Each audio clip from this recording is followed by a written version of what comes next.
for football. But football, I think, we look at the fall season, and that one really, you look at our football program, we're 2-10 this year, and of course, you get a lot of feedback over the course of the season about the status of the program and the team and what are you doing and what do your coaches look like. But I look at this program and what they've got to work with. Of course, you're really in the #1 conference in the country, and I looked at the last 4 or 5 games on our schedule, and literally everybody was ranked, and it was kind of a daunting task. But I really do, we're a lot closer than we are farther away in turning the corner with football. I think for what Joe has done with that football program and turning it around in ways that you don't really see. And so there's a lot of behind the scenes that have changed. And it's, of course, in today's society, you're Bo Pelini, you're 9-3, and you get escorted out the door, and here we are 2-10, still kind of knowing that we're building something here. But we are. I think you build it the right way, you build it with character and integrity, and you're going to build something that's going to last. And I think with someone like Joe, injuries aside, youth aside, resources aside, those little things they're doing right. And I look at the things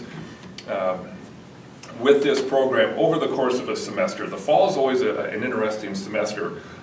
Each week I get the incident reports, and you kind of hold your breath on Monday afternoons when those incident reports come in sometimes.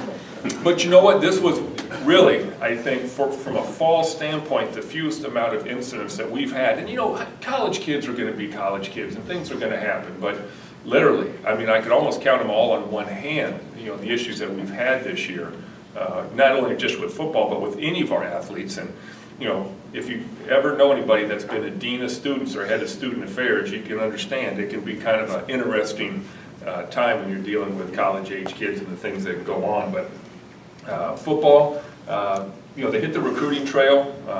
They're back at it. Joe's committed to continuing on as coach, and I'd asked him to stay on. I really want him to finish this thing out and really finish what he started here. It's a tough one. It's not always easy to kind of take that stand when the popular thing to do is sometimes to clean house, and I've got a lot of input that says that we ought to do that. You've got a lot of input that says you need to keep them, and I think nobody likes to lose. Joe doesn't like to lose. I certainly don't like to lose. And football for us needs to win. There's no doubt about it. It sets a different tone in the department in the fall when football wins. It sets a different tone in the department leading into the winter for the the winter sports seasons when they do win. And they get that, and but we have to resource it to be successful. And we're not resourced right now to be successful. We've ramped it up over the last 2 or 3 years, but you look at where we're at, compare that with the rest of the league, and we have work to do. And I think some of those things, I don't think it's a matter of you get what you pay for. I love those guys, the character, not only the coaching staff, but the team. But we've got to make sure that when we send them out there, that we send them out there with the same things that everybody else has. But again, you're looking at big numbers. You're looking at 95 guys on the roster. You're looking at, the football budget is, if you look at operating salaries and scholarships, is well over $2 million a year. So it's a big chunk of our budget. Our total overall athletic department budget is right at about $11 million, which is almost double. It's almost a little bit more than double than it was when I first got there back in 2007. And the big chunk of that comes in scholarships. I think our scholarship budget back then was about $1.3 million. Now it sits at about $3.5 million. And part of that is because we added more scholarships, but the cost of, as those with kids or grandkids or hear the stories, the cost of college isn't going down at all.